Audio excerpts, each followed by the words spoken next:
నమస్తే, welcome to Leo. మనతో ఉన్నారు సీనియర్ జర్నలిస్ట్ దుర్గా కుమార్ గారు. నమస్తే సార్. నమస్కారం జగన్ గారు, మన లియో వీక్షకులు కూడా నమస్కారం. సార్, మనం చూసుకుంటే నాన్నా పులి గుర్తొస్తున్నట్టుగా ఉంది కొడాలి నానికి సంబంధించిన వైఖరి చూస్తే. సడన్గా గ్యాస్ట్రిక్ ప్రాబ్లంతో హైదరాబాద్లో ఉన్న ఏఐజీ హాస్పిటల్ అడ్మిట్ అవ్వడం ఏంది, ఏఐజీ హాస్పిటల్ కూడా ట్రీట్మెంట్ ఇవ్వలేనంత పరిస్థితుల్లో ముంబైకి తరలించడం ఏంటి, అసలుకి ముంబైకి తరలించిన లేదా హైదరాబాద్ హాస్పిటల్ దగ్గర కూడా వైసీపీ పార్టీలో కొడాలి నాని పొజిషన్ ఏంటనేది అందరికీ తెలిసిందే. అటువంటి క్యాండిడేట్ని కూడా జగన్ ఎక్కడ పడితే అక్కడ జైళ్ళలోకి వెళ్ళి చాలామంది వెళ్ళి పరామర్శించుకొని వస్తున్నాడు. అటువంటి వాళ్ళందరినీ వదిలిపెట్టేసి కొడాలి నాని అసలు పరామర్శించకపోవడానికి కారణం ఏంటి?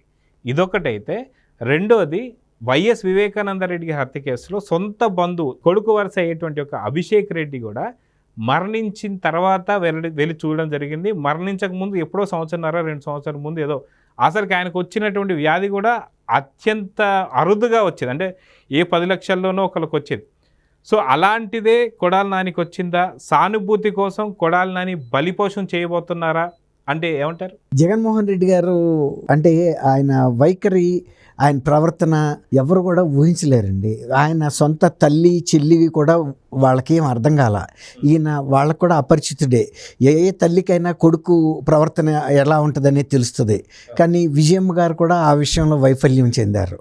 తర్వాత ఆయనది వైఖరి కూడా విచిత్ర వైఖరి ఉంటుంది. ఎక్కడికి వెళ్ళి ఒక మొన్న వైవి సుబ్బారెడ్డి గారి తల్లి చనిపోయి ఆ శవం బాక్స్ పక్కనే నుంచి కూర్చుని వైవి సుబ్బారెడ్డి గారు అంత పెద్ద ఆయన తల్లి చచ్చిపోయినన్న బాధలో ఉంటే ఈయన నవ్వుకుంటా ఇటు అటు చూస్తున్నాడు.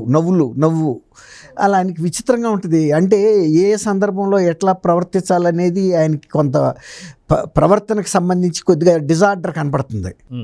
ఎక్కడన్నా ప్రమాదాల దగ్గరికి వెళ్ళి అలాగే చెప్తాడు. తర్వాత ఎక్కడన్నా కాన్ఫరెన్సులకి వెళ్ళి, జాతీయ స్థాయి కాన్ఫరెన్సులకి వెళ్ళి అక్కడ కూర్చుని ఇతర చీఫ్ మినిస్టర్లు అంతా పక్కాళ్ళతో మాట్లాడుతుంటే ఈయన సీలింగ్ లంక, మూల లంక ఇట్లా వెర్రి చూపులు చూస్తూ ఉంటాడు. ముఖ్యమంత్రిగా వెళ్ళినప్పుడు ఎంత ఉందాగా ఉండాలి. తర్వాత నడుస్తున్నప్పుడు కూడా కాళ్ళు చేతులు ఇటు అటు వేసుకుంటే వెళ్ళిపోతాడు. కానీ ఒక కంపోజ్డ్గా నడవడం, ఒక కాన్ఫిడెన్స్ ఉందాగా కనపడదు. ఎక్కడో అటు గొడ్ల కాడ పిల్లల్లాగా నడుస్తూ ఉంటాడు. మరి అది మనం ఏం చెప్పలేము.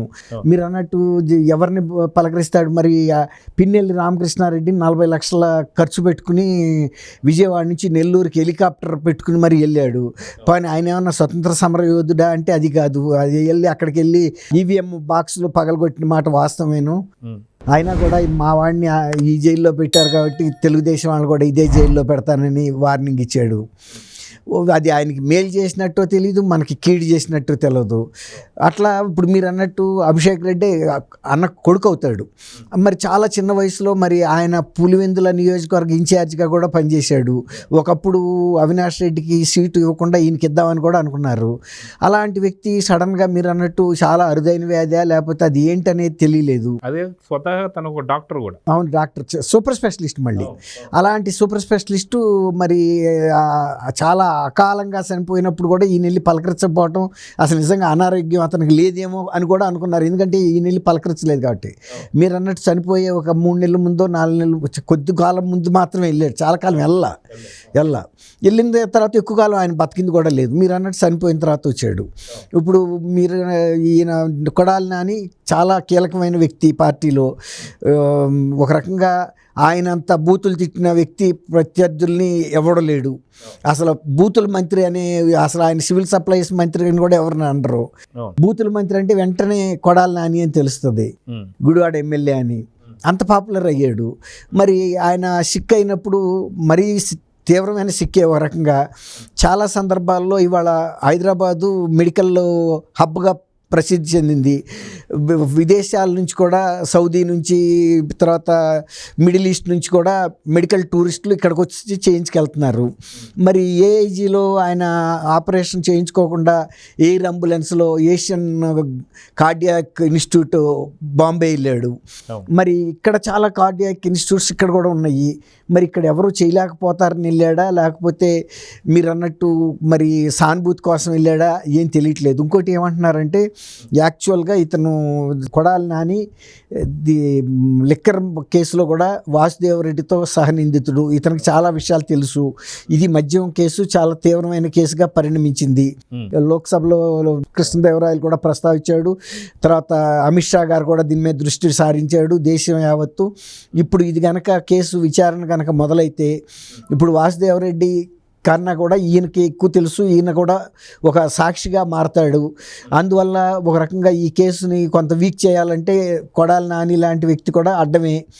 దీని గురించి ఏమన్నా స్లో పాయిజనింగ్ చేశారా అనే ఒక అనుమానాలు కూడా ఉన్నాయి. అంటే వైఎస్ఆర్సీపీ పార్టీలో ఎట్లా వచ్చిందంటే వివేకానంద రెడ్డి గారిని రాజకీయ హత్య చేసిన తర్వాత అసలు వీళ్ళు రాజకీయం కోసం ఎవరినైనా వాడుకుంటారు. డొక్కా మాణిక్యవర ప్రసాద్ లాంటి పెద్ద మనిషిని కూడా ఒక రౌడీగా వెళ్ళి చంద్రబాబు నరకమన్నారు, కావాలంటే నీకు మంత్రి పదవి ఇస్తామని. అంటే వాళ్ళకి ఎవరు ఏంటో కూడా తెలియట్లా. ప్రతి మనిషిలోనూ ఒక అంతకుండే చూస్తున్నారు వాళ్ళు. ఎవరిని ఉపయోగించి ఎవరిని నరికిచ్చి మంత్రి పదవి ఇవ్వచ్చా, లేకపోతే చైర్మన్ పోస్ట్ ఇవ్వచ్చా, ఎమ్మెల్సీ పోస్ట్ ఇవ్వచ్చా, అంటే అతను చేసే నేరాన్ని బట్టి. తర్వాత ఎవరు నేరస్తుడో ఎవరు మంచి వ్యక్తో కూడా వాళ్ళకి తెలియట్లేదు.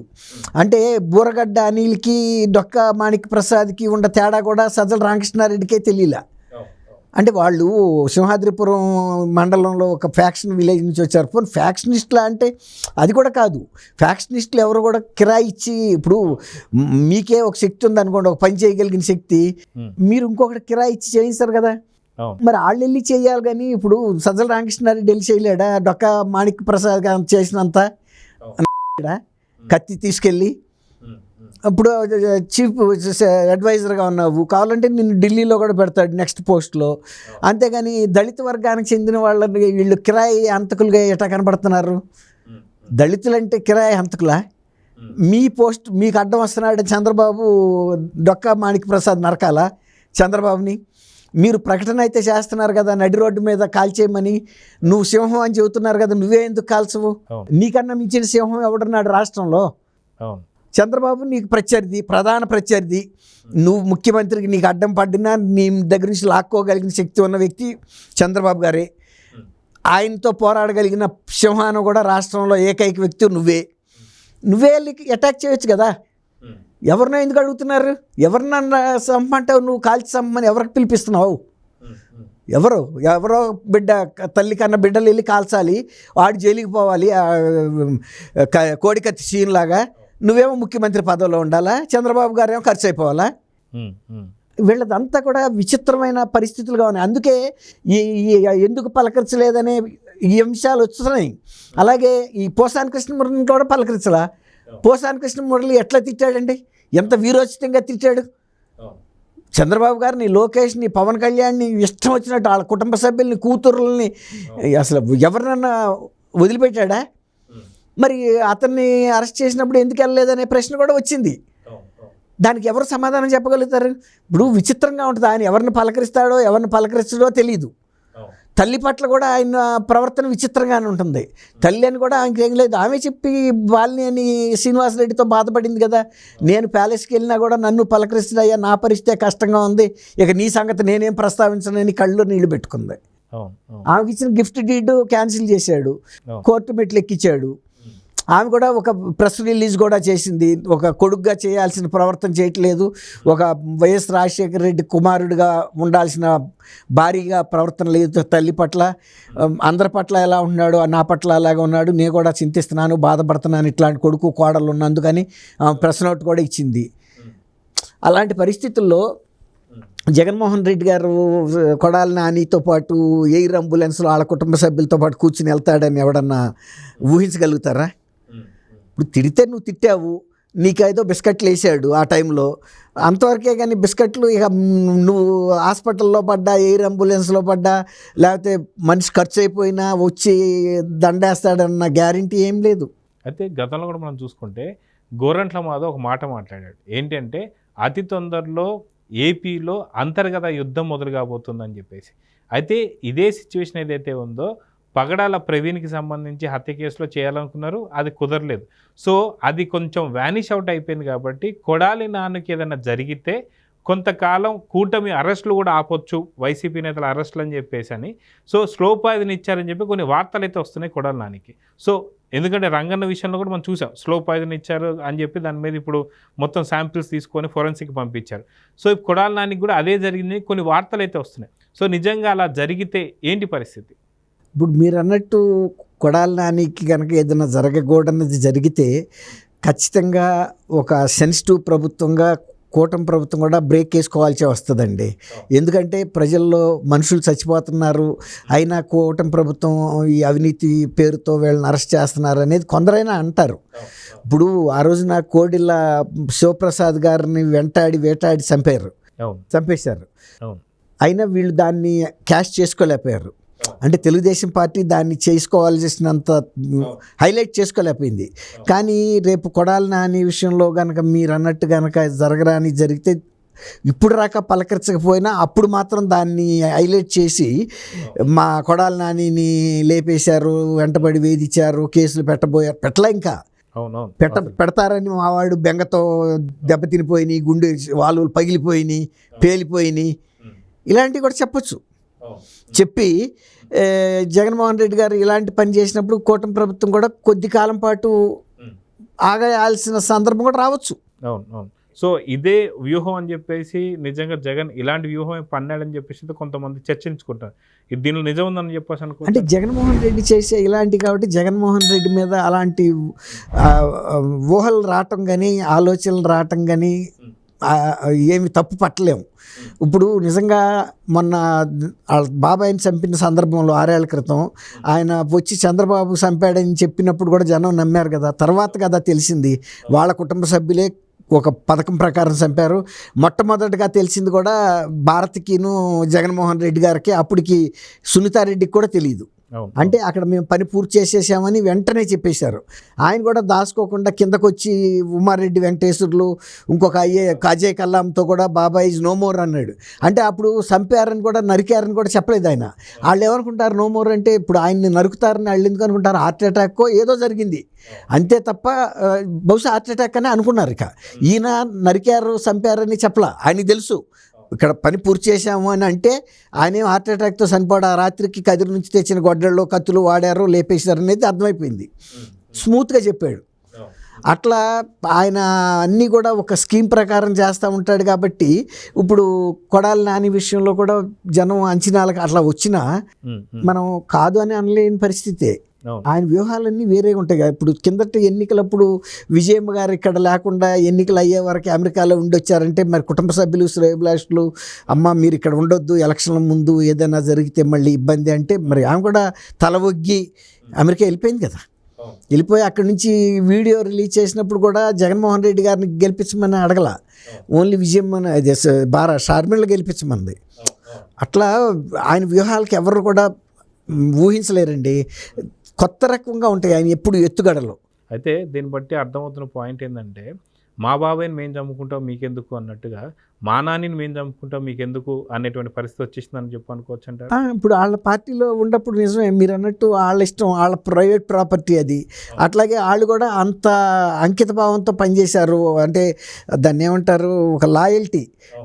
ఎవరిని తిట్టమంటే వాళ్ళని ఎందుకు తిట్టాలని అడగలేదు. ఏ స్క్రిప్ట్ పంపించారో అంతకు ఇంకొక 100% యాడ్ చేసి ఓవర్ యాక్షన్ చేశారు. బాగా నటించారు, పండించారు. ఆ పండించే క్రమంలో వాళ్ళ సొంత ఆరోగ్యాలు కూడా చూసుకోలేదుగా. ఇప్పుడు ఒక 3 వాల్వులు 95% పూడిపోయేరాక కూడా ఆ మనిషి ఆ రకంగా రెచ్చిపోయి బూతులు తిడతా బతికాడంటే బూతులే ఆహారంగా బతికాడు. చివరికి అసలు అన్నం తినలేకపోయాడు ఆయన. అప్పుడు కదా బయటకు వచ్చింది అసలు ఈ సమస్య ఏంటని. ఏదో లివర్ పాడైందా, గ్యాస్ వచ్చిందా అని వెళ్ళైతే ఏజీ హాస్పిటల్లో అప్పుడు టెస్టుల్లో బయటపడింది ఇది. అసలు మామూలుగా ఏ ఫిజిషియన్ అయినా స్టెథోస్కోప్ పెట్టి చూసి కూడా హార్ట్ బీట్లో తేడా ఉంటే చెబుతారండి, బాబు మీరు కొంచెం కార్డియాక్ డాక్టర్ దగ్గరికి, గుండె డాక్టర్ దగ్గరికి వెళ్ళమని. అంటే మరి ఇన్ని రోజుల నుంచి ఆయన ఒక ఫిజిషియన్ దగ్గరికి కూడా వెళ్ళలేదా అని నేను అనుకుంటున్నా.